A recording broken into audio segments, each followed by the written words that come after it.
Então, mais uma vez, boa noite, querido povo de Deus, irmãos e irmãs, que compartilham conosco esses momentos aqui no nosso curso sobre o discipulado nos evangelhos.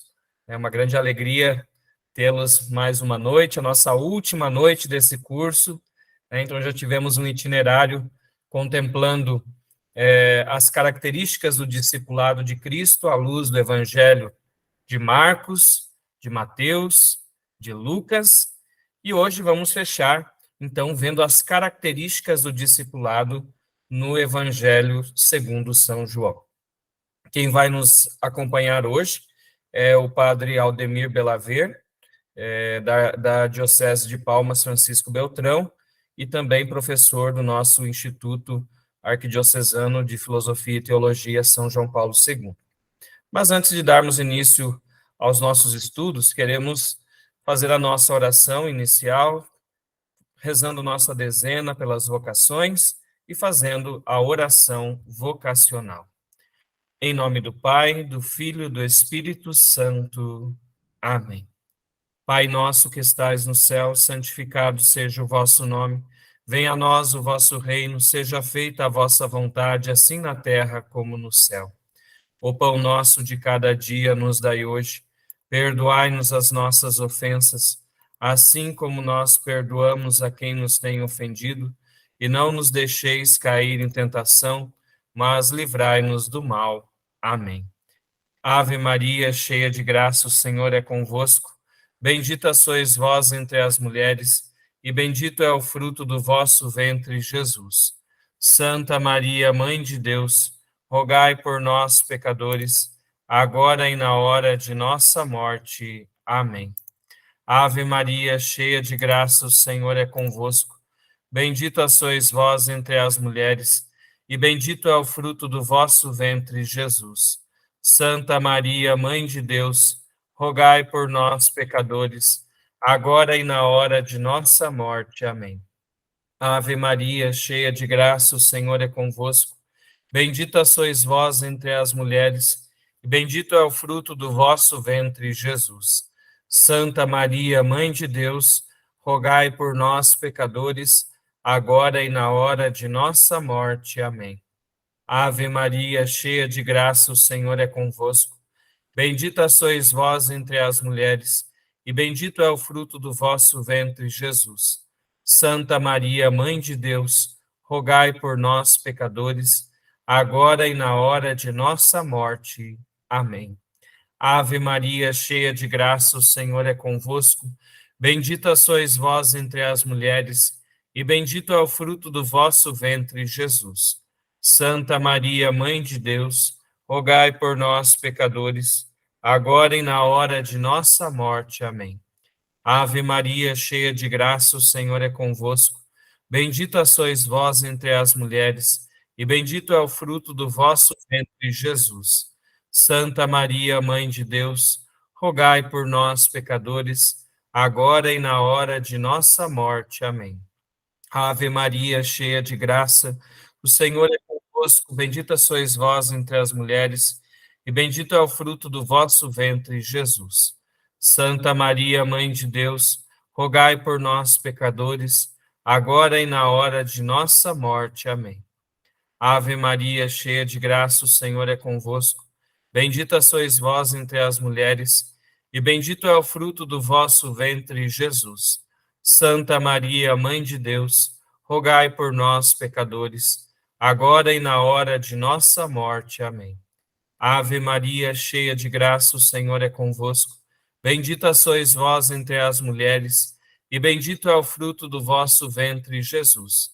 Santa Maria, Mãe de Deus, rogai por nós, pecadores, agora e na hora de nossa morte. Amém. Ave Maria, cheia de graça, o Senhor é convosco. Bendita sois vós entre as mulheres, e bendito é o fruto do vosso ventre, Jesus. Santa Maria, Mãe de Deus, rogai por nós, pecadores, agora e na hora de nossa morte. Amém. Glória ao Pai, ao Filho e ao Espírito Santo, como era no princípio, agora e sempre. Amém. Maria, Mãe e Rainha de todas as vocações, rogai por nós. Passamos à oração do ano vocacional. Senhor Jesus, enviado do Pai e ungido do Espírito Santo, que fazeis os corações arderem e os pés se colocarem a caminho, ajudai-nos a discernir a graça do vosso chamado e a urgência da missão. Continuai a encantar famílias, crianças, adolescentes, jovens e adultos, para que sejam capazes de sonhar e se entregar com generosidade e vigor a serviço do reino, em vossa igreja e no mundo. Despertai as novas gerações para a vocação aos ministérios leigos, ao matrimônio, à vida consagrada e aos ministérios ordenados. Maria, mãe, mestra e discípula missionária, ensinai-nos a ouvir o evangelho da vocação e a responder com alegria. Amém. Então, deixa eu só encerrar aqui. Como é que eu volto? Aqui.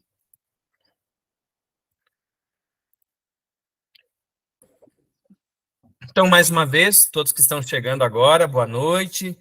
É uma alegria tê-los conosco para essa última etapa, último encontro desse nosso curso sobre o discipulado nos evangelhos. Antes de passar a palavra ao Padre Belaveiro, eu quero fazer um convite, né? Porque os nossos estudos não vão parar por aqui. Mês de setembro, teremos o curso do mês da Bíblia, né? Refletiremos a carta aos Efésios, e o curso será no mesmo itinerário, né? Nas terças-feiras, das 7h30 até mais ou menos às 9, 9h30 da noite. Então, fica o convite, né? Continuem conosco, façam a inscrição de vocês, né? E divulguem para mais pessoas, né? Para que possam aproveitar esse conteúdo tão bonito, né? Preparado com muito carinho pelos professores da área bíblica do nosso instituto. Então, agora com vocês, Padre Aldemir Belaver, da Diocese de Palmas Francisco Beltrão, né? E também professor do nosso instituto. Padre Belaver, bem-vindo, a palavra é sua, a turma é sua. Boa noite, Adriano, boa noite a todos. Sejam Boa todos muito Boa bem-vindos. noite. Boa noite. Boa noite. Boa noite. Boa noite, padre. Boa noite. Muito obrigado, Padre Adriano. Obrigado pela oração também. Eu estou falando desde São João. Vocês conhecem, já ouviram falar dessa cidade? São João é uma... Maior fogueira de São João. Isso, muito bem. É essa mesmo, Muito bem, Denilson, é essa mesmo. Uma pequena cidade próximo de 58 quilômetros de Francisco Beltrão e 60 quilômetros de Pato Branco, mais ou menos. Eu sou pároco aqui, pertenço à Diocese de Palmas Francisco Beltrão e eu sou formado em exegese bíblica, sou professor lá do Instituto em Cascavel, então estou trabalhando com os meninos lá, os escritos joaninos, né, desde o início do ano, e com muita alegria que nessa noite aqui eu venho apresentar para vocês, não o Evangelho de João, né, mas uma particularidade do Evangelho de São João, que é justamente o discipulado no Evangelho de São João, né?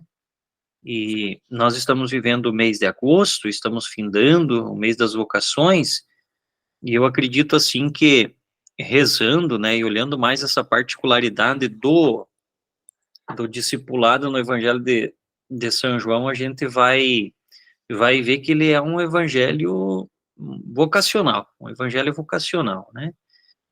E com algumas particularidades, sim, mas sempre assim, nos alimentando, né, querendo mostrar quem é Jesus Cristo e principalmente como ser discípulo dele, né? Nos mostrar quem que é Jesus Cristo e como ser discípulo dele. Então, vocês já tiveram, né, algumas orientações sobre os 3 evangelhos primeiros, que são Mateus, Marcos e Lucas. Vocês já fizeram uma bonita caminhada, né, de interpretação e também de estudo, de reflexão desses evangelhos, né, que são chamados os evangelhos sinóticos. Vocês sabem que nós temos 4 evangelhos no Novo Testamento, né? E o quarto seria justamente o Evangelho de São João, né? O Evangelho de São João. E o Evangelho de São João, ele apresenta algumas particularidades para nós, né? Primeiro, justamente por causa dessa citação que eu já falei para vocês. E ele, de algum modo, ele já é colocado como que excluído dos outros evangelhos, né? Porque nos primeiros a gente chama evangelhos sinóticos, e, claro, né, em relacionamento com o Evangelho de São João, né? Porque se São João fosse igual aos outros, nós não teríamos sinóticos, né? E nós só temos o mal porque existe o bem, e nós só temos o bem porque existe o mal. Então, assim também, nós só temos os evangelhos sinóticos porque nós temos João, e só temos João porque temos os evangelhos sinóticos. Então, o primeiro problema é justamente esse que nós encontramos, né, que a própria nomenclatura, ela já é excludente, né, do texto de João, né, do texto de João.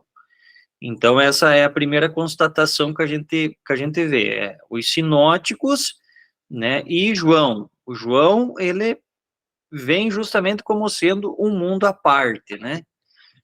Então, essa é a primeira constatação. A segunda constatação que nós chegamos é que se existe essa diferença entre os sinóticos e João, é porque as diferenças, elas existem e são plausíveis de acessibilidade, de chegar até elas, né? Então, esse é o segundo elemento que a gente tem que analisar. O primeiro, essa questão né, do distanciamento com os sinóticos, e o segundo é a questão do conteúdo. Por que que a gente diz que ele é diferente dos outros? E é exatamente no conteúdo, nesse segundo elemento, que eu vou apresentar para vocês, assim, as diferenças de João com os outros sinóticos, né? A diferença no que diz respeito ao discipulado, claro, sempre né, nesse modo de pensar. Então, a gente vai, se a gente colocar, né, em relação aí os sinóticos, a gente vai ver, por exemplo, diferenças narrativas, a gente vai ver diferença na trama, a gente vai ter diferenças no papel do narrador, da caracterização dos personagens, que muda consideravelmente. Por exemplo, em João, a gente vai ter os discursos, né, com os personagens, né, os diálogos com os personagens, como é com Nicodemos, como é com a Samaritana, como é com Tomé, como é com tantos outros discursos que nós não encontramos, né, nos sinóticos. Então, isso já dá uma caracterização bem específica para ele, né? O estilo do quarto evangelho, né, ele narra os acontecimentos onde é que ele é todo original, né, todo original. Então, de fato, ele não quis repetir aquilo que nós ouvimos em Mateus, Marcos e Lucas, e por isso que essa diferenciação, ela dará também e será também vista aonde? Né? Também no discipulado. Então, a caracterização também vai aparecer no discipulado. Então, claro que a construção dos personagens, né, a construção dos personagens, dos discípulos, dentro da narrativa joanina, ela vai ser diferente também, né? Ela vai ser diferente também. Eu estou querendo achar aqui uma forma. Só um instante aqui, deixa eu me organizar.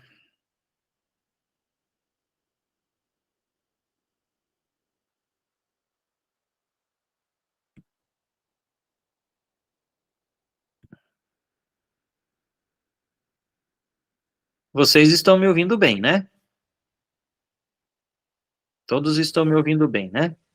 Sim. Muito bem. Sim, Ótimo, obrigado aí pela... Agora consegui ajeitar. Então, primeiro de tudo, nós vamos ver, tentando assim alargar a reflexão, a gente vai ver que existem numerosos personagens muito significativos no Evangelho, né? Muito significativos no Evangelho e que mais do que nos outros sinóticos. Por exemplo, Nicodemos. Nicodemos não aparece nos outros evangelhos, de Mateus, Marcos, Lucas e João.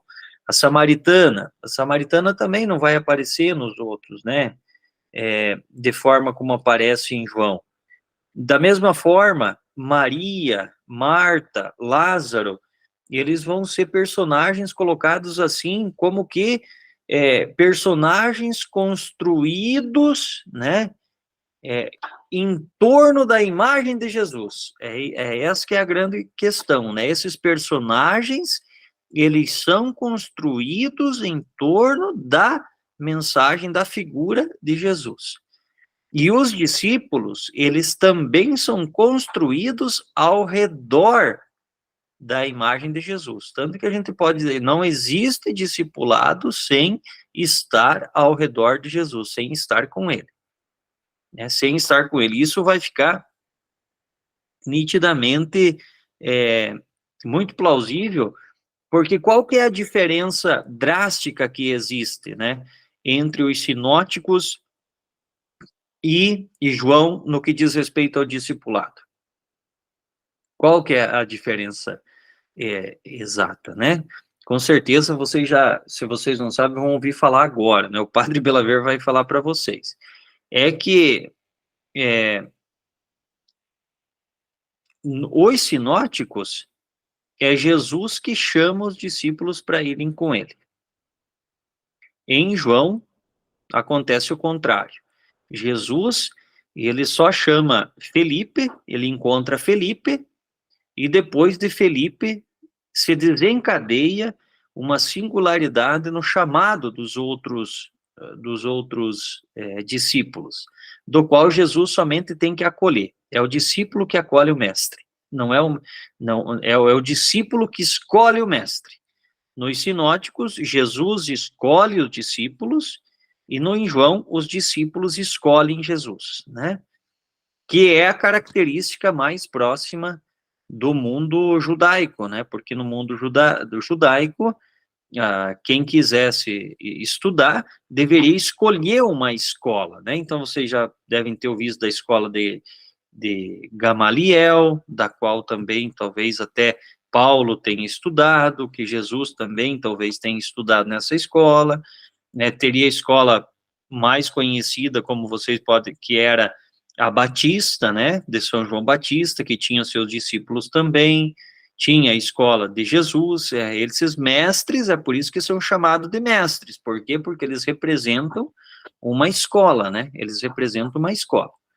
Então, aqui em João fica muito, se nós formos lá no início do Evangelho, nós vamos ver, né, no livro do Evangelho de João, logo ali no início, que Jesus, ele vai encontrar quem? Jesus vai encontrar Felipe,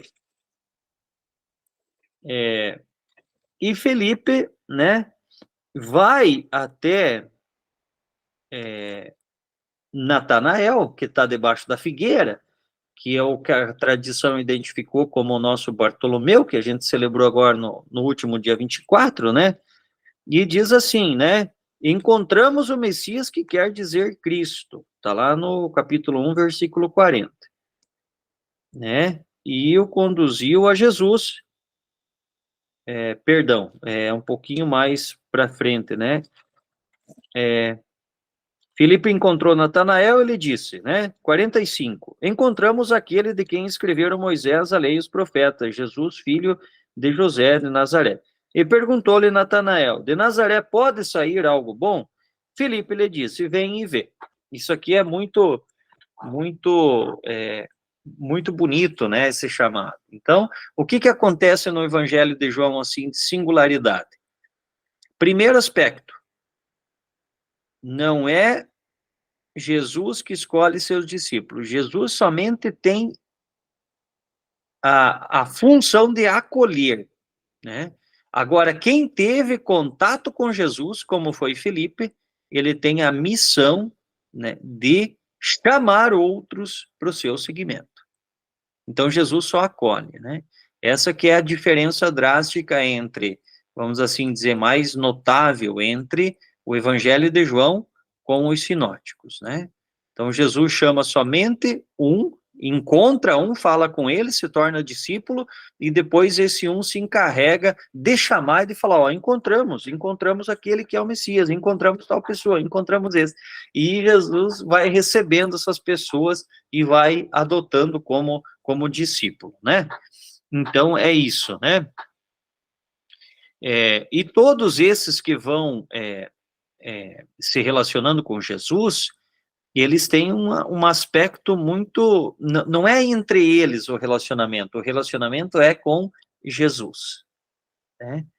A gente vai lendo o texto de João e a gente percebe que o relacionamento não se dá entre os discípulos.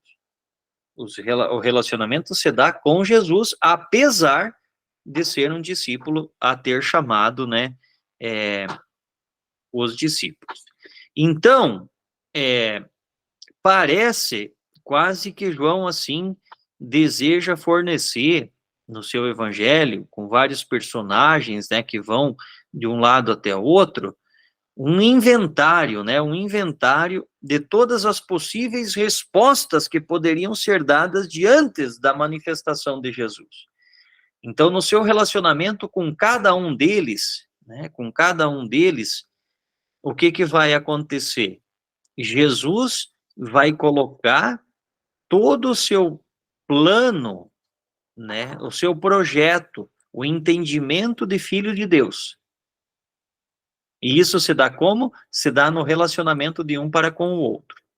Aliás, diga-se de passagem, Mateus, Marcos e Lucas, eles vão apresentando progressivamente que Jesus é o Messias, que Jesus é o Filho de Deus, que Jesus é o enviado.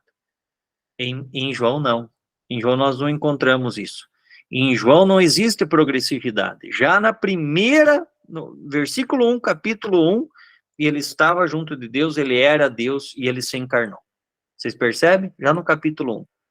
Então, nós já saímos no 80, não saímos no 8, né? Nós já saímos no 80.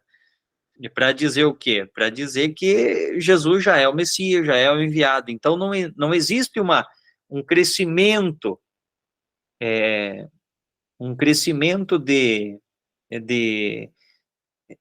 de conhecimento, né? Um crescimento de conhecimento de Jesus. Não. Ele já parte já como sabido. Então, aqui que vem que muitos autores e muitos exegetas, muitos estudiosos bíblicos, dizem exatamente que Mateus, Marcos e Lucas foram escritos para apresentar quem que é Jesus, né? Mostrar quem que é Jesus, e João já não, ele não foi para apresentar Jesus, mas ele foi para firmar aqueles que já tinham conhecido Jesus, firmá-los na fé, porque estavam apostatando, né? Estavam se tornando contrários à fé. Então, eles já eram iniciados, eles já tinham recebido a catequese, mas eles não estavam indo na missa. Esse missa, entre aspas, né? Claro, fiz aqui uma comparação, né? Não estavam sendo fiéis àquele chamado que eles receberam, aquela doutrina que eles tinham recebido. Então, o texto de João foi escrito justamente para tornar firmes, né? Torná-los firmes na fé. E é por isso, né, que ele, desde o início, já é, então, o Messias, o esperado, né? São descritos aí desde o começo como aqueles que creem, porque aqueles que se achegam a Jesus, os discípulos, são aqueles que creem, são aqueles mostrados, né, são os mostrados pelo texto, que são aqueles que acreditam em Jesus. Apesar, né, de que, com frequência, os 12, assim, mostram uma fé incerta, né? Mostram uma fé incerta de quem segue Jesus, não entendendo profundamente e trazendo consigo, então, muitas perguntas, como é a pergunta de Tomé, de Pedro, que é negado, né, que diz assim, olha, afasta-se de mim, você não pensa isso, o que pensam os homens, quem que dizem os homens que eu sou, né? Por outro lado, por incrível que pareça, a gente vai chegar no final do texto e vai perceber o quê? Que os discípulos, eles têm uma fé exemplar, uma fé a ser seguida. Quer dizer, quem está lendo o texto, né, vendo no discipulado, olhando para o discípulo de Jesus, automaticamente, inconscientemente, ele vai se colocar e vai colocar aqueles personagens como um exemplo a ser seguido. É impressionante o que o Evangelho faz conosco. O que o texto de João faz conosco, né? Lendo o texto de João, a gente chega ao final percebendo que nós somos convidados a dizer, não, mas esse personagem é legal, né? Essa samaritana é interessante, também existe um pouco de nós, esse Nicodemos que vai à noite, né? E assim por diante. Marta, Maria, Lázaro, Pedro, João, o discípulo amado, e assim por diante, né? Mostra uma fé exemplar. Então, e esse é outro, por exemplo, outro distanciamento dos evangelhos sinóticos, né? Se nós formos nos evangelhos sinóticos, nós vamos ver como existe um discípulo exemplar, né? Vamos assim dizer. Se a gente olha, o discípulo exemplar é Pedro. Pedro, Tiago e João vão ser os mais citados. No Evangelho de João também acontece isso, de citar esses nomes. Mas nós não vamos encontrar um, nós vamos encontrar todos no Evangelho de João. Não vai ter um específico. Apesar de Pedro estar dizendo lá, né, tu és o Cristo, o Filho de Deus vivo, e assim por diante, né? E assim por diante.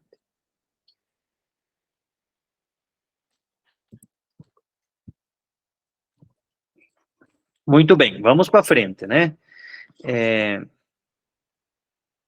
Então, esses personagens, né, de qualquer narrativa, eles vão provocar, assim, uma certa reação, uma certa empatia de quem está lendo, né?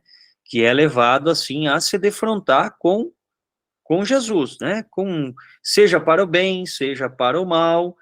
Aquele que está lendo o texto, vê nesses personagens, vê no discipulado, justamente essa possibilidade, né, de se identificar com os discípulos. O leitor, lendo, né, o texto, ele vai dizer, nós podemos nos identificar com eles, né? E claro que eles foram escritos, como diz o texto, né, no final ali diz assim, esses escritos foram escritos para que creiais que Jesus é o Cristo, né, o Filho de Deus, e para que crendo tenhais a vida em seu nome. Então esse é o grande alicerce que dá, né, nessa contribuição nossa aqui, né, que de fato nós somos chamados aí a se identificar com esses personagens, dos quais nós nos tornamos personagens também do texto, né? Então, o início, né, em João, os discípulos, eles já saem desde o início afirmando, né, que Jesus é o Filho de Deus, e isso é surpreendente, né, na afirmação de André ao irmão Simão, né, encontramos o Messias, já está lá no 1:41, encontramos o Messias, e ainda mais surpreendente é a incondicionada profissão de fé de Natanael, o nosso Bartolomeu, né, foi esfolado vivo, né, ele vai dizer assim, Rabi, mestre, tu és o Filho de Deus, tu és o Rei de Israel, já no 1:49, o Felipe vai dizer ali no 1:45, né, encontramos, né, Jesus, encontramos o Messias, né, então, totalmente original isso aqui, né, nos evangelhos sinóticos nós não encontramos, né, como um encontro com o Senhor e assim por diante. E por isso também, né, que uma faceta, assim, muito importante que nós temos que analisar é a partir do verbo permanecer também, né, principalmente com os discípulos de Emaús, onde que nós temos um permanecer, ou ainda mais, ali quando João Batista envia os discípulos, né, para Jesus, e Jesus se volta, né, para eles dizer assim, né, o que vocês buscam? E daí eles perguntam assim, mestre, onde moras? E Jesus diz assim, vem, né, vinde e vede. E o texto diz que eles foram e viram onde ele habitava e aquele dia permaneceram com ele, né? Esse verbo permanecer, ele pode ter a conotação de habitar também, né? Também como, pode ser como habitar, mas também como permanecer, né? Que em grego corresponde ao verbo aí que nós chamamos de meno, né? Traduzido como habitar. Então, desse habitar, ele brota a afirmação da fé, segundo João, né? O leitor, ele não sabe graças ao que e como os discípulos se uniram, mas entende bem, o leitor entende bem que diante de Jesus trata-se exatamente de um problema de fé, de crer, né? De crer. Então, os discípulos, eles também são um modelo de acreditar, de crer, né? Por isso, os discípulos logo contaram aos outros os encontros que tiveram, partilhando a sua experiência. Sempre naquela metodologia que Jesus não chama ninguém, Jesus só acolhe. Quem teve contato com Jesus é que é o encarregado de falar sobre ele, né? Conforme imediatamente se narra no capítulo seguinte, né? No capítulo seguinte ao texto, né? Vejam lá no capítulo 2, versículo 1 a 11, que é o episódio de Caná da Galileia. Jesus está no casamento, né? Vai dizer ali, né? No terceiro dia houve um casamento em Caná da Galileia, a mãe de Jesus estava lá, Jesus foi convidado para o casamento e seus discípulos também, né? E seus discípulos também estavam presentes, né? Por quê? Porque lá no final vai dizer assim,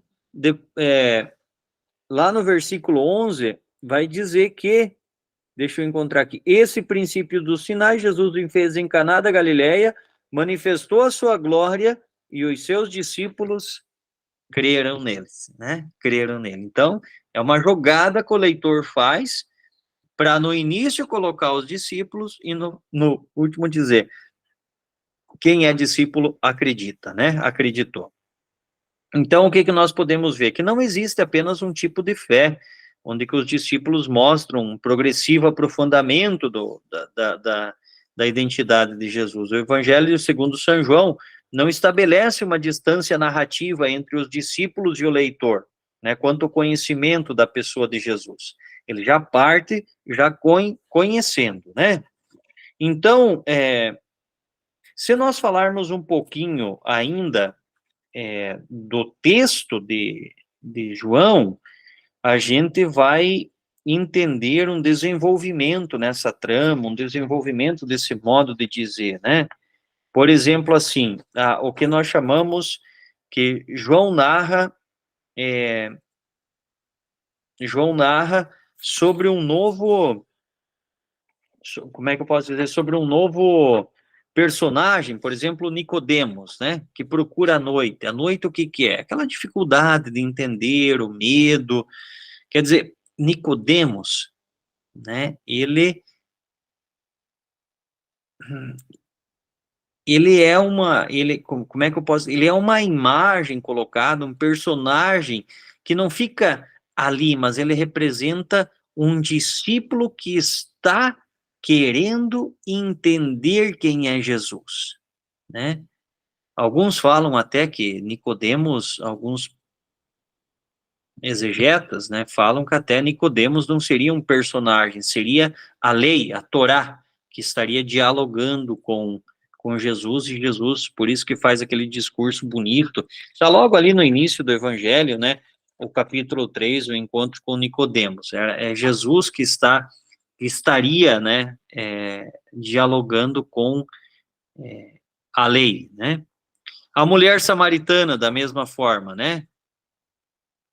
Vendo os sinais, eles se tornam isso, então, se tornam seguidores de Jesus, né? No final, então, né, claro que nós vamos ter um capítulo aí também, no final do capítulo 6, onde que o Evangelho narra que pela dureza das palavras de Jesus, muitos dos discípulos o abandonaram definitivamente, né? Só Pedro e os 12 reafirmaram a confiança nele, lá no capítulo 6, versículo 66. Nos capítulos 7 a 12, também são uns capítulos, assim, bem centrais na trama de João, enquanto os discípulos, eles são descritos como os companheiros habituais de Jesus, né, ainda que essa aproximação não implique necessariamente uma melhor compreensão do destino do mestre, como que é o diálogo ali feito com Lázaro, e a característica, assim, mais marcante seria que João seria de mencionar, né, pelo nome alguns dos 12, como Tomé, Felipe, André, né, e assim por diante. E ainda se referindo à trama do Evangelho, é bem interessante também que São João não narra a instituição da Eucaristia, né? Na quinta-feira, ou na noite da Páscoa ali, da celebração da Páscoa, a instituição da Eucaristia, ela é substituída pelo lava-pés, né? Que é o mandamento do amor. Então, fazer isso. Nesse fazer isso, parece assim que Jesus está querendo dizer o modo como o discípulo tem que fazer. Diz assim, se vocês querem lembrar de mim, né, como que vai ser a instituição do pão e do vinho para Mateus, Marcos e Lucas, aqui em João quer dizer assim, vocês vão lembrar de mim e vão fazer memória de mim se vocês lavarem os pés de um dos outros, quer dizer, se vocês serem servos, né? Esse vai ser a grande testemunho de vocês, né?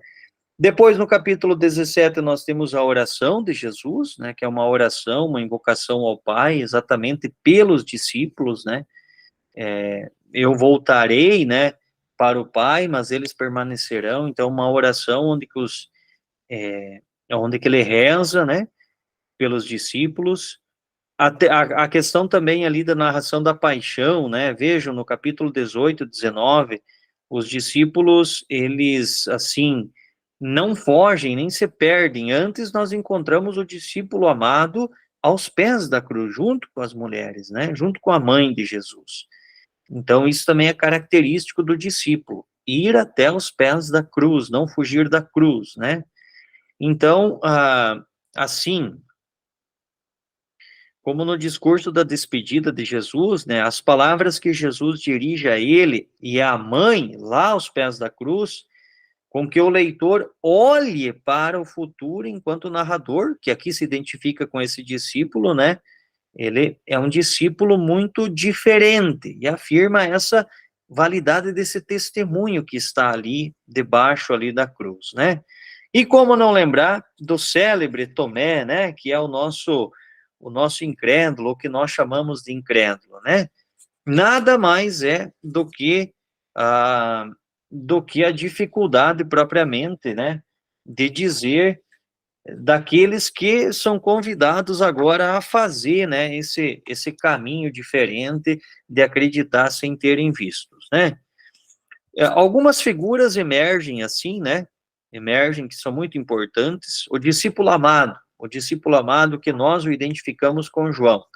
É claro que, no decorrer da história, outros autores vão falar que talvez, né, não seria o apóstolo João, mas seria um discípulo do apóstolo João, chamado de João, também presbítero, né? A tradição identifica esse discípulo amado com o apóstolo João, e é o do qual a gente vai dizer que é o apóstolo João. Então, de fato, o discípulo amado, se a gente lê o evangelho sob a ótica do discípulo amado, a gente vai ver que esse discípulo encarna de modo mais elevado o ideal de seguidor de Jesus, né? Quer dizer assim, a gente termina de ver esse personagem e a gente diz assim, puxa vida, eu tenho que ser como ele, né? Eu tenho que ser como o discípulo amado, né? A sua presença, ela vai desde o início, né? Foi o primeiro, os dois primeiros aí a seguir Jesus, né? São André e o outro discípulo que está sem nome, e aqui, sempre quando tem um discípulo sem nome, a gente tem que ficar atento, porque pode ser qualquer um, pode ser o Padre Belaver, como pode ser a Hélia, como pode ser a Luciana, pode ser o Denilson, pode ser a Fátima, pode ser, né, outros, né, o Adriano e assim por diante. Não tem nome, pode ser qualquer um, né? Então, o discípulo amado tem essa particularidade, né? O discípulo que ele amava é muito falado, né? João coloca o amor no coração desse discípulo que reclina a cabeça, né, no peito do Senhor. Meu Deus, vejam só, né, inclinar a cabeça no peito de Jesus. Quem que não gostaria de fazer isso, né? A gente lê essa passagem, a gente diz assim, puxa vida, né, vamos reclinar também nós a cabeça no peito de Jesus. Quem que não gostaria de fazer isso, né? Então, João coloca esse amor no coração do discipulado, né?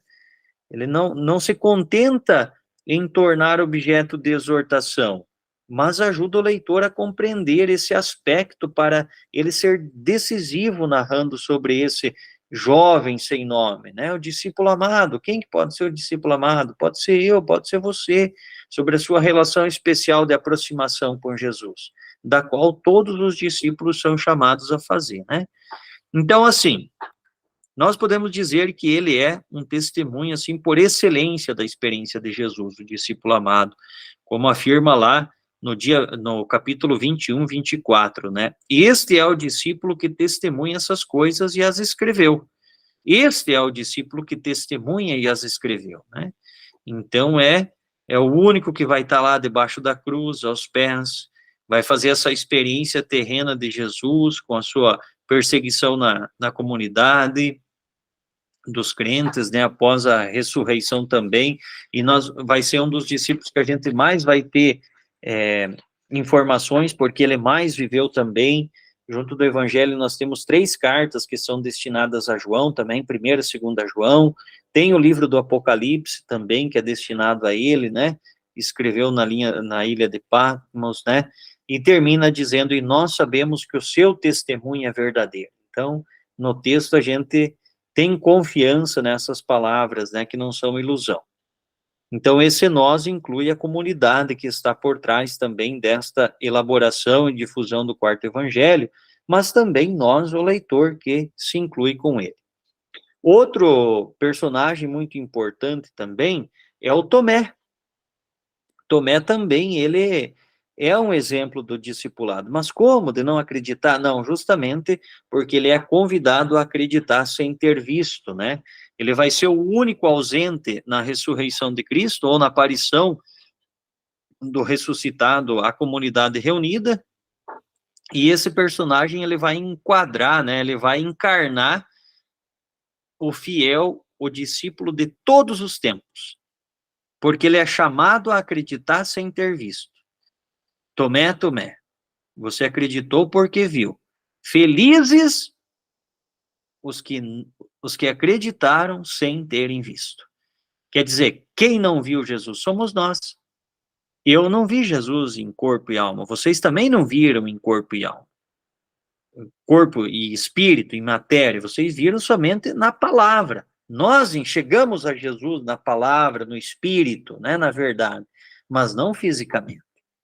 Então, nós somos chamados o quê? Nós somos os bem-aventurados, porque nós somos chamados agora a acreditar sem ter visto, porque Tomé não acreditou, né?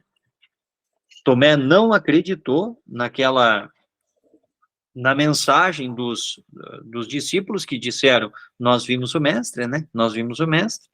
Não estava reunido com a comunidade, é o discípulo que está afastado, e felizes aqueles que acreditam sem terem visto. Então, somos nós de todos os tempos, né? Somos nós de todos os tempos. Então, o Tomé é aquela lacuna que divide aqueles que estiveram com Jesus daqueles que não estiveram com Jesus. Daqueles que viram Jesus na carne com aqueles que não viram Jesus na carne. E esses são chamados de bem-aventurados. Os demais personagens, nós poderíamos falar de Marta, nós podemos falar de Maria, de Lázaro, que eram muito próximos de Jesus. Nós podemos falar da samaritana, do cego de nascença, que começou a ver, né? Esse cego que se tornou discípulo, né? Eles possuem características próprias do discípulo de Jesus, uma capacidade de crer em Jesus, de anunciar aos outros a convicção do que lhes aconteceu, né? Maria, a mãe de Jesus também, né? É muito importante porque, a começar do fato de que não é mais chamado com o seu nome, mas sempre de a mãe de Jesus, né? Ou até mesmo de mulher, por Jesus, que remete a lá ao início, a Eva, né? A mulher, a primeira mulher, o início, né? Então, Maria, ela assume os traços de discípula, ou os traços do verdadeiro discípulo, né? Outros aí, personagens também, que nós podemos nomear,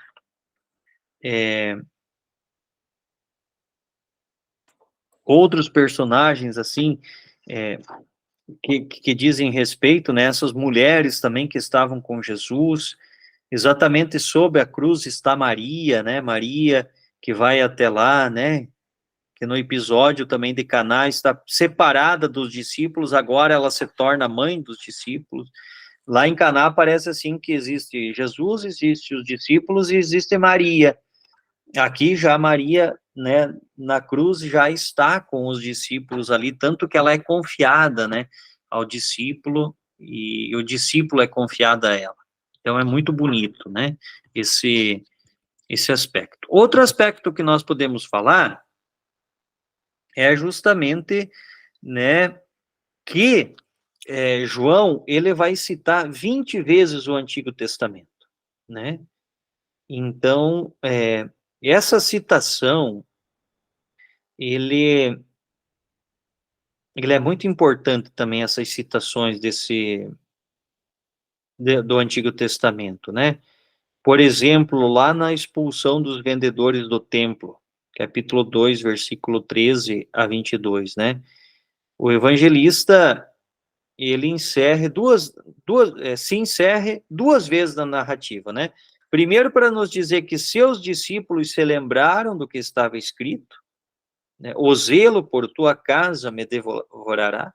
Quer dizer assim, o discípulo, ele é convidado a lembrar do Antigo Testamento e agora atualizá-lo na pessoa de Jesus, e no final, para afirmar que, quando foi ressuscitado dos mortos, seus discípulos se lembraram que havia dito e acreditaram na Escritura e na palavra de Jesus.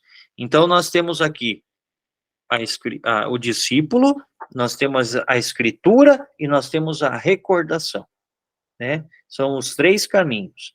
O discipulado, que vai voltar no Antigo Testamento, fazer a leitura da Escritura, para quê? Para que seja recordado. Então, essa estrutura, os discípulos, eles são os protagonistas dos comentários do narrador, né?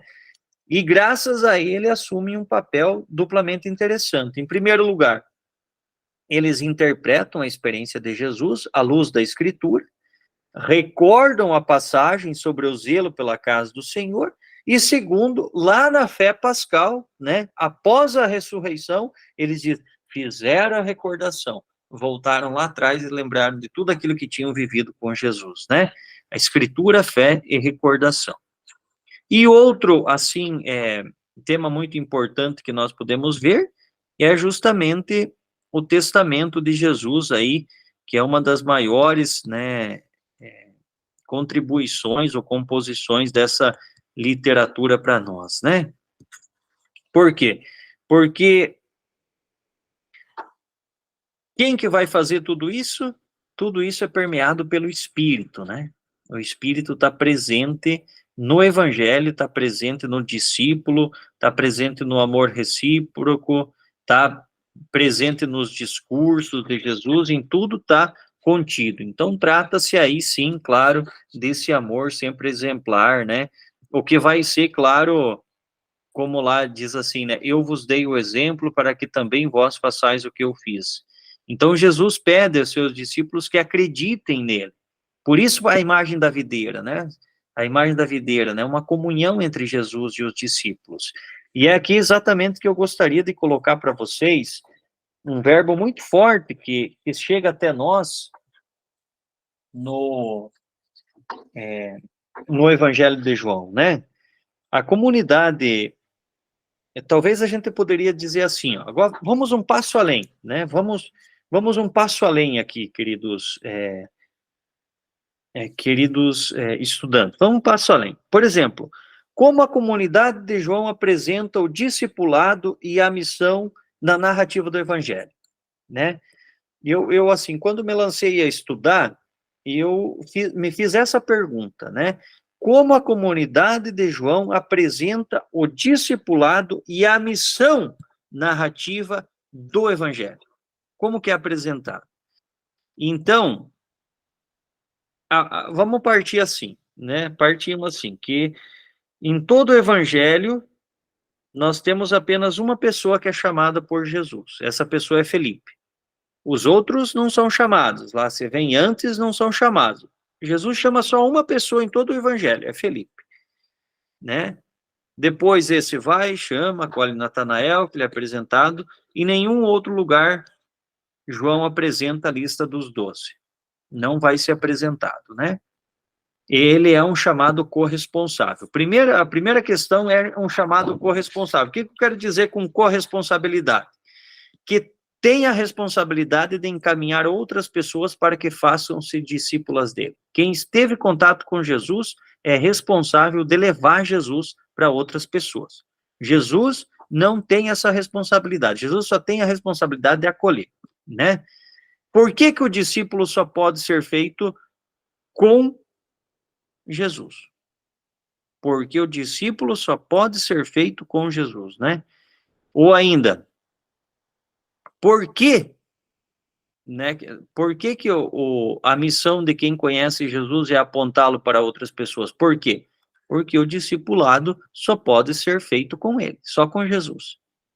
E eu já vou dizer por quê, analisando o texto de João. Muito interessante. Jesus só precisa acolher os enviados, né? Só quem é enviado a ele, né? É nesse aspecto, queridos, né, que o Evangelho de João, ele coloca o cultivo da comunhão com o enviante, né? Outra significativa diferença, né, encontra no verbo usado por Jesus, assim, segundo a comunidade de João, para caracterizar o envio de missionários. O envio em João, ele acentua a origem da missão, e não o que vai ser enviado. Não quem que enviou, na verdade, né? Vai ser o conteúdo, quem enviou. A responsabilidade de quem. Os evangelistas Marcos, Mateus e Lucas, eles usam o verbo apostelo, apóstolo, né? Para tratar do envio, enfocando sempre a missão. Esse verbo, apostelo, ele é usado para acentuar o objetivo especial em particular do envio. Trata-se sempre de dizer assim, trata-se do para que eu fui enviado. Para quê? O importante é saber qual é a missão do enviado. Cuidem bem disso, né?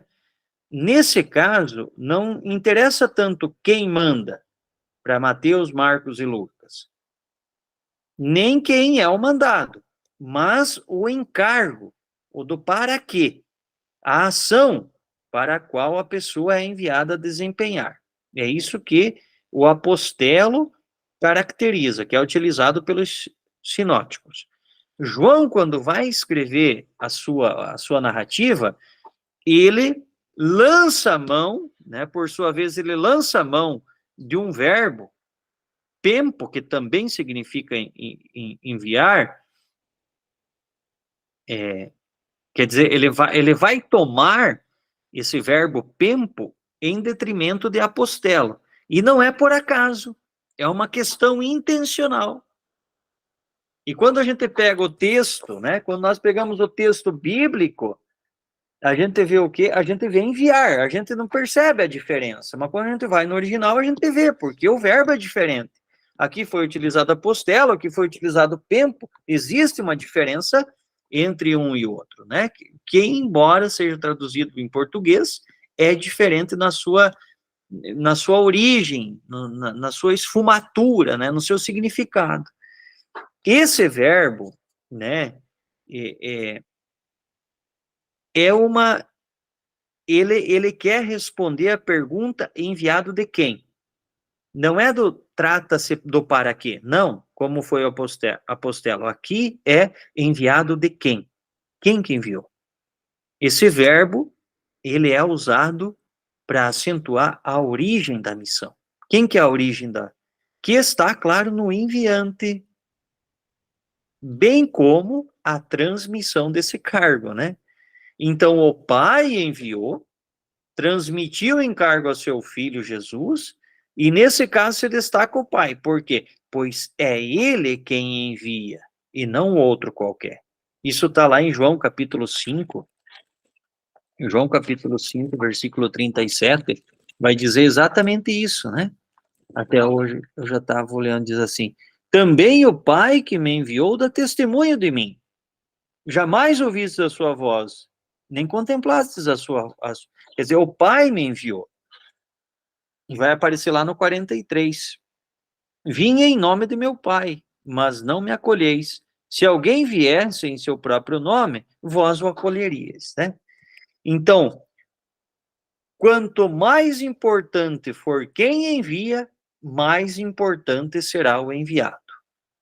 Assim, não é suficiente que a pessoa fique focada naquilo que ela foi mandada fazer, mas ela precisa ter sempre presente a vontade daquele que a enviou, né? Ele nunca vai desempenhar bem a sua missão se não cultivar um constante contato com o enviante. Quer dizer assim, o enviado só será fiel se mantiver constante a comunhão com o enviante, que no caso é Jesus quem envia. Se ele se isolar no encargo ou na tarefa recebida, ele pode perder esse dinamismo da fonte inspiradora, pode cair na rotina ou virar impostor, né? E creio que aqui esteja a explicação para tanto cansaço, talvez, para tanto estresse hoje em dia, queridos, fazendo uma atualização, né? Por quê? Porque isso acontece pela perda do dinamismo do espírito, né? Que brota da ligação com o enviante. A leveza é dada pelo Espírito Santo, a amorosidade pela ausência dele, né? Vejam, percebam, nas nossas ações pastorais, no nosso dia a dia, quanto que Jesus está no centro? Quanto que é Jesus que a gente fala? Será que a gente fala frequentemente em nossas pastorais, em nossos movimentos? Será que às vezes a gente não deixa Jesus em segundo lugar e dá mais prioridade para as estruturas, para o financeiro, para a estabilidade, para as estruturas a serem consolidadas, né? Quando estudei na Itália, né, a igreja é muito rica na Itália, muito rica. Tem aqueles oratórios que tem piscina, campo, quadra de tênis, aqueles com cinema, tudo gira em torno do oratório, né? E tem muitas que estão fechadas, não tem mais gente para levar para trabalhar, que não tem mais gente para, porque era tudo os padres que faziam, né? Não tem a ação dos leigos como é aqui, muito íntima essa, ainda muito, como é que eu posso dizer assim, muito com vergonha, sabe? Algumas coisas assim aparecem. Ele olhava para aquelas coisas, o padre, né? Dom Mateu, e dizia assim: nós vamos tudo para o inferno, né? Muita coisa. Nós vamos tudo para o inferno, ele dizia. Porque nós temos muita coisa. Claro, é sinal de uma igreja que perdeu a característica do enviado. Quem que foi que enviou, né? Então, o Evangelho de João, ele sempre está colocando assim, ó. Quem que enviou? Qual que é a origem da minha missão? Quem que enviou? Por que nós estamos aqui? Por que nós estamos fazendo o que nós estamos, né? Claro que tanto o apostelo dos sinóticos, que é apóstolo, enviado, quanto o pempo, eles são traduzidos na nossa língua como enviar, né? A gente pode dizer que eles são traduzidos como mandar, mas em sua origem eles têm significados diferentes, né? É claro que a pessoa enviada ou mandada, ela está a serviço de quem a envia ou manda, e age também na responsabilidade de quem mandou. Rejeitar essa pessoa é rejeitar aquela que enviou. Assim a gente vai ter lá em Lucas, né, capítulo 10, versículo 16. Então, claro que aqui a sua missão, ela tem origem no Pai e só se sustenta na comunhão com Ele. Então, alguém é enviado sempre com um encargo para um serviço.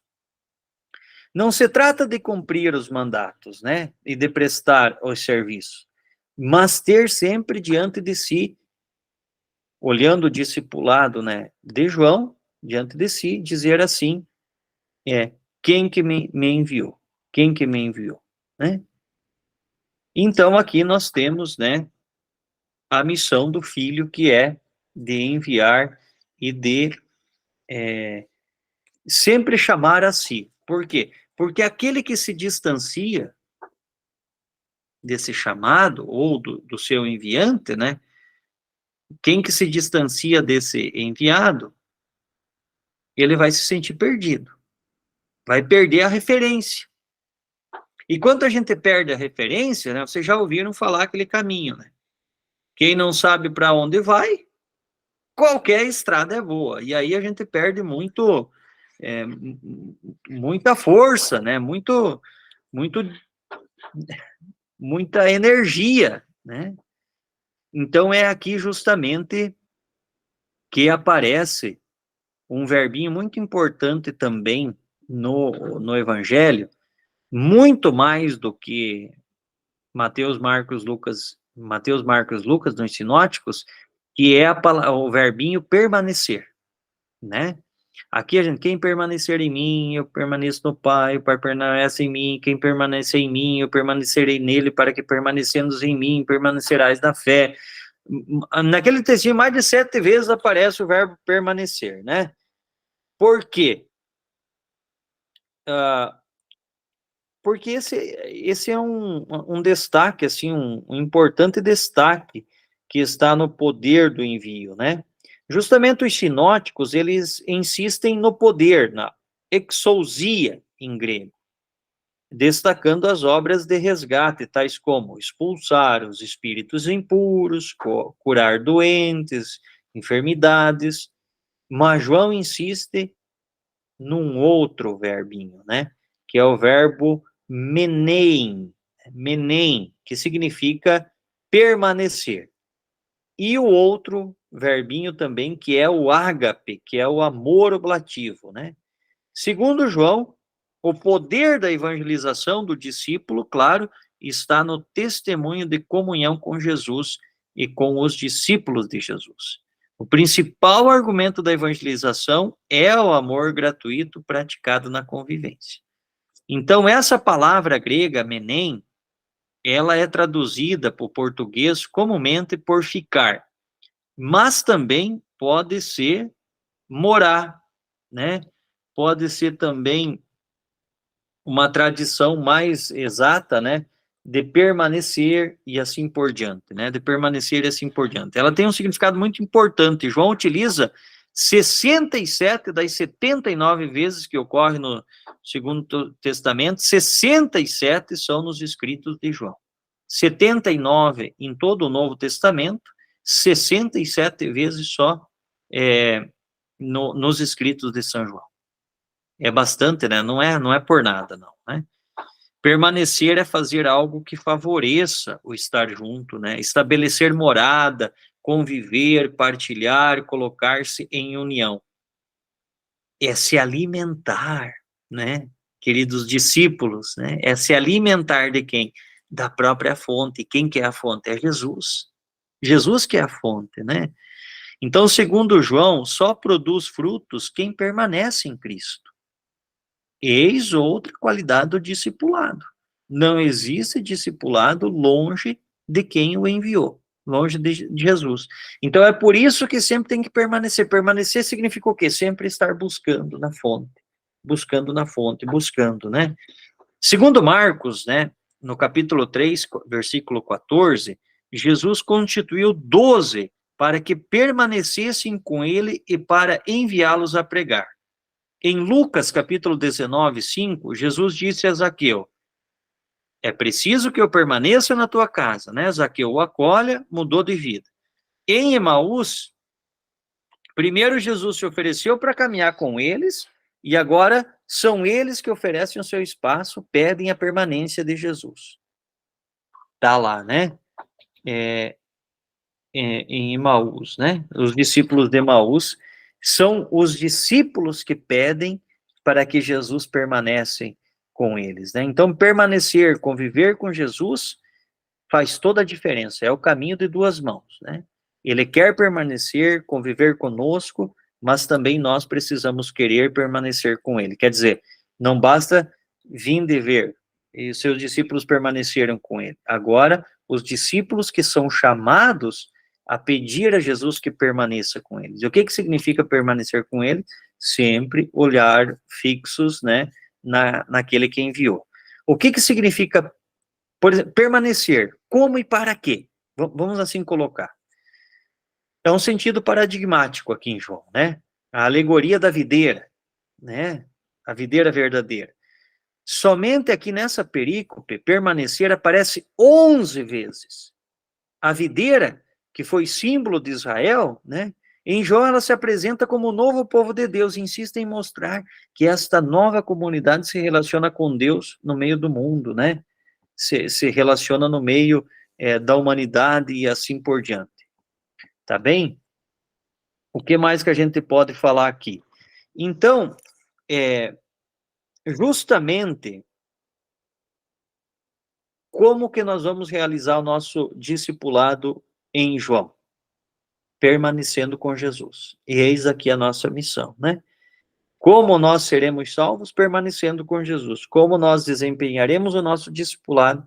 Permanecendo com Jesus. O ramo que não produz fruto, ele é insensato, ele é cortado.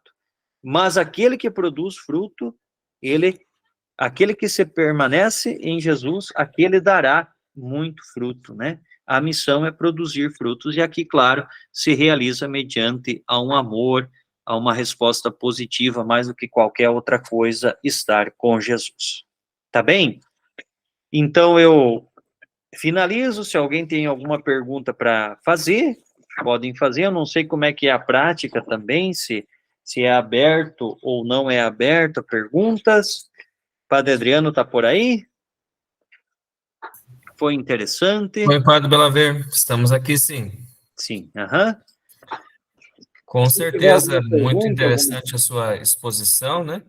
E agora, como temos um tempo, vamos abrir para o pessoal fazer perguntas, né? Tirar dúvidas, aham. expor também o que sentiu aí dessas características do discipulado no Evangelho de São João. Então, pessoal, a palavra está aberta, podem abrir o áudio aí, fazer sua pergunta, o seu comentário para o nosso assessor de hoje.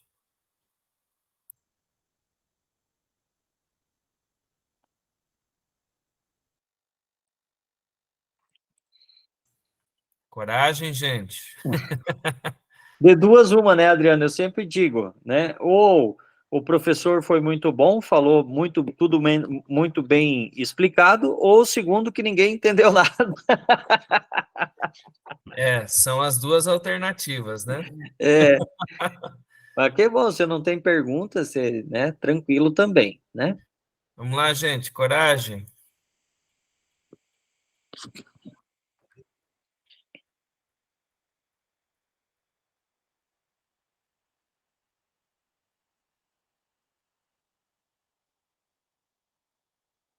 A irmã Otília não tem nenhum comentário para fazer?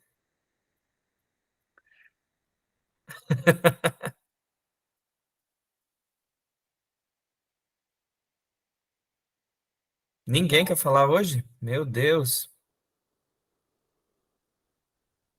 Todo mundo com sono, cansado, tá frio É, aí?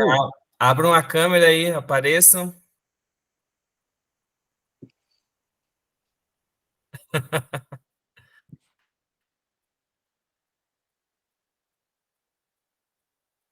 Vamos lá, Fátima, quer falar alguma coisa? O que mais chamou aí na atenção para vocês?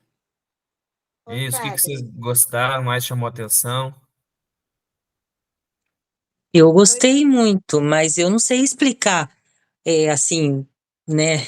Eu não sou muito de falar, então eu não sei, mas eu gostei. É sempre bom estar ouvindo falar de Deus e dos evangelhos, né? A gente sempre aprende, sempre fortalece mais. Muito bom. É aquilo que eu digo, né, Fátima? A gente não ama aquilo que a gente não conhece, né?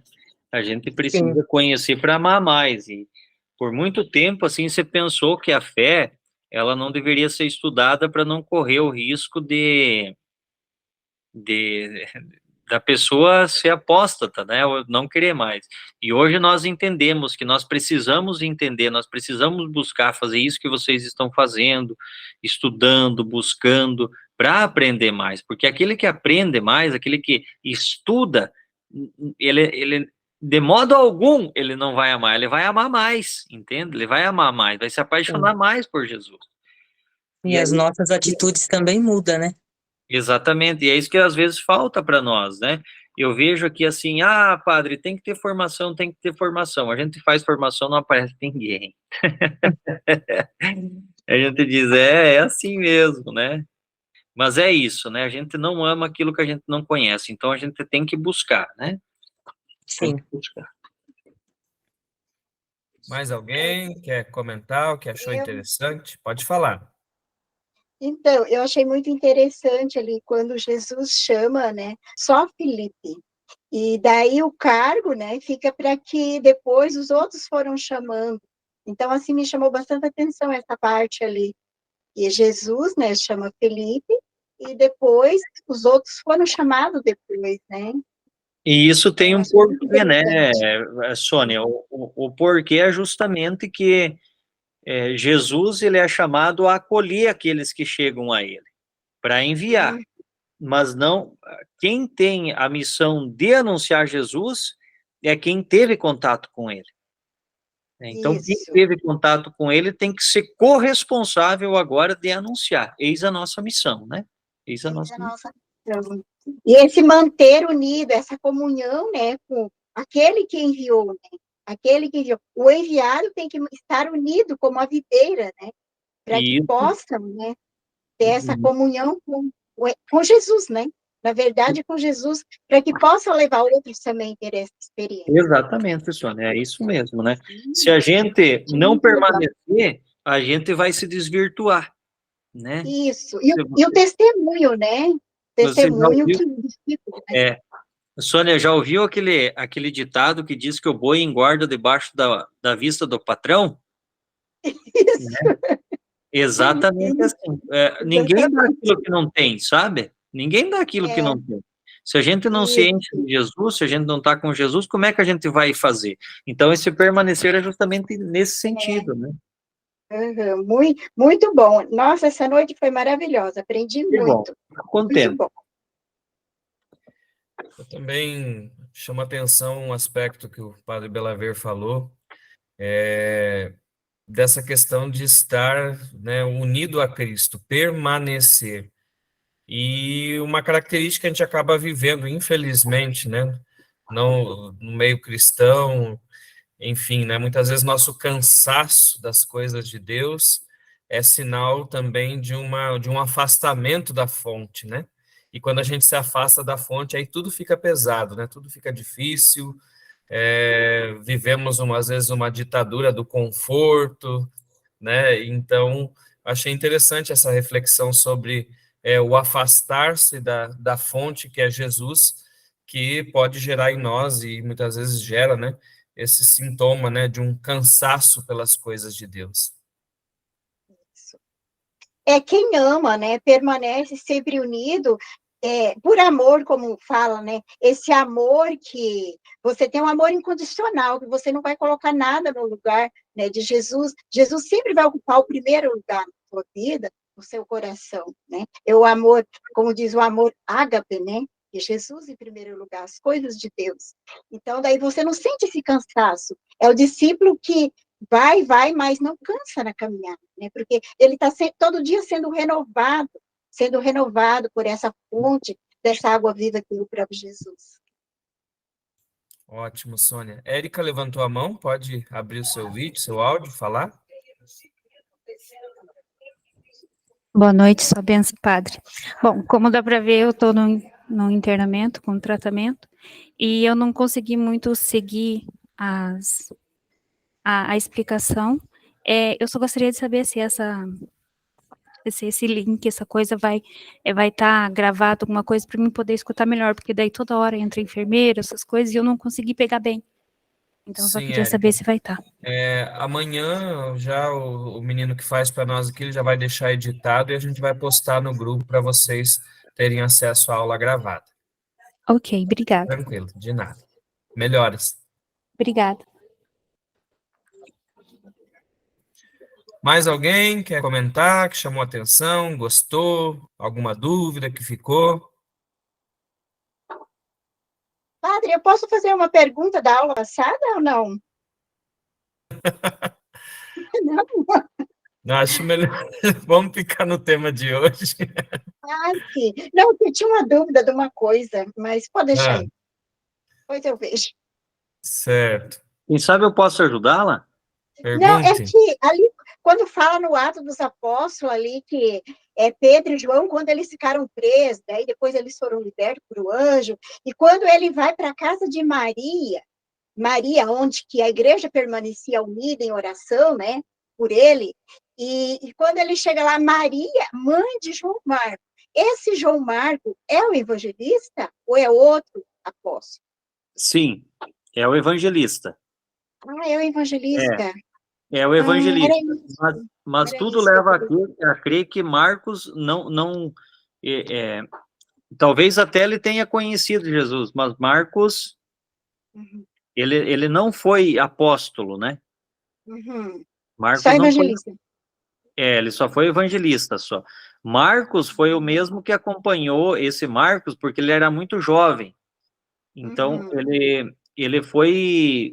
ele acompanhou Paulo nas viagens de Paulo, e provavelmente ele deve ter escrito o seu evangelho ouvindo os discursos de Pedro, porque ele era discípulo de Pedro também. Entendi. Que fala foi por Então, causa da mãe de Maria, mãe de João Marcos, né? Aí eu fiquei pensando, mas será que é o evangelista? Mas então tá, a dúvida tá. viu? Então, tudo leva a crer. É bem interessante isso, porque essa casa aí possivelmente seja o cenáculo. Era a igreja na época, né? Vamos dizer, porque a igreja Exatamente, era somos nós e o o povo estava em cenáculo oração, onde né? foi instituída a Eucaristia, onde nasceu a igreja. Isso. Então, provavelmente Jesus tenha feito a Páscoa dele ali com os discípulos na casa dessa Maria, que era vamos dizer assim, uma casa onde que os cristãos se reuniam, né, para celebrar. Para rezar.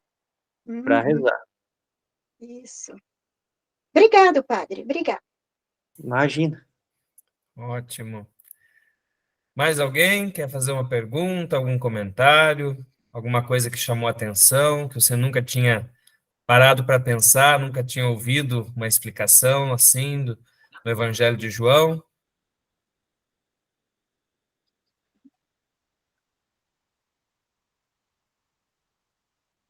Coragem, gente, vocês estão muito silenciosos. Estão que nem Maria, guardando tudo no coração, meditando profundamente.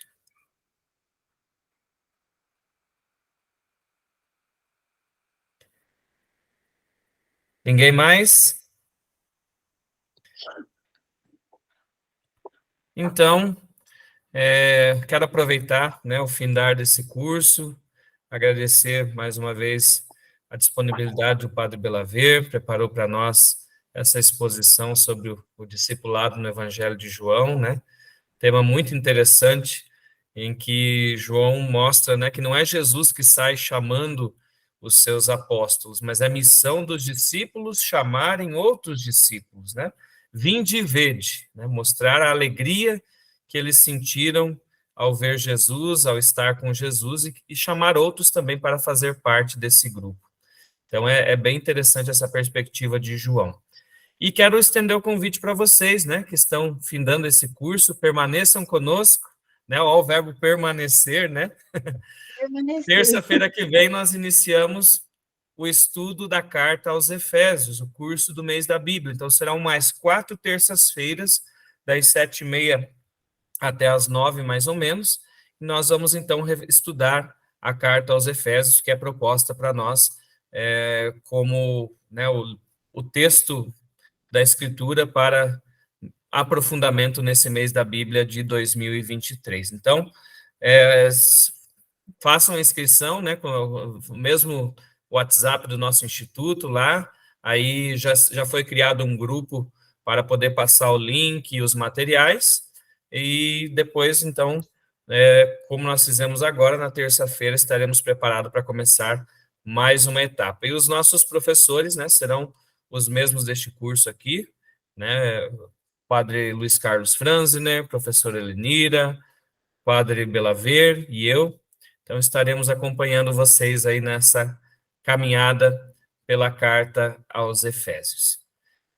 Também... Eu já fiz a minha inscrição, padre. Que bom, estamos muito felizes. E divulguem para outras pessoas também, né? Estou passando aqui para as minhas amigas, estou divulgando para o pessoal, que está sendo muito bom, né? E só destacando mais alguma coisa ali, quando Jesus fala do discípulo amado, e não fala o nome do outro, né? Então, esse outro é o Senhor, né? É os irmãos que estão aí, sou eu, né? De levar esse Jesus, né? De anunciar esse Jesus e convidar mais pessoas para estar fazendo, né? Que nem o padre diz, ninguém ama o que não conhece, tem que conhecer para amar, né? Sim, com certeza.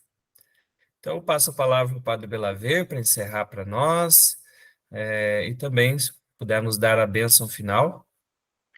Obrigado, Padre Adriano, pelo convite que me foi estendido. Me senti muito bem em estar com vocês. É sempre uma alegria falar desses temas pertinentes, até mesmo porque faz com que a gente comece a rever de uma outra óptica, né? Muito, muito bom mesmo. Então, muito obrigado. Obrigado pela atenção de todos vocês também. E que Deus os abençoe. Vamos rezar em nome do Pai, do Filho e do Espírito Santo. Amém. O Senhor esteja convosco. Ele está no meio de nós. Dignai-vos, ó Deus Todo-Poderoso, pela intercessão das minhas mãos sacerdotais, derramar a vossa bênção sobre estes vossos filhos. O Pai, o Filho e o Espírito Santo. Amém. Louvado seja o nome de nosso Senhor Jesus Cristo. Para sempre seja louvado. Que Deus abençoe a todos. Boa noite. Bom, boa noite. Amém. Boa noite. Uma pergunta. O senhor tem algum material escrito dessas reflexões para a gente disponibilizar para os alunos, caso eles queiram? Tenho sim. Uhum. Se eu puder mandar, depois eu repasso para eles. Fico muito grato. O pessoal vai gostar também de guardar um material aí referente a essa aula. Vou mandar sim. Um abraço. Obrigado, Deus abençoe. Obrigada. Fiquem com Deus e até o próximo curso. Até terça. Deus abençoe, boa noite.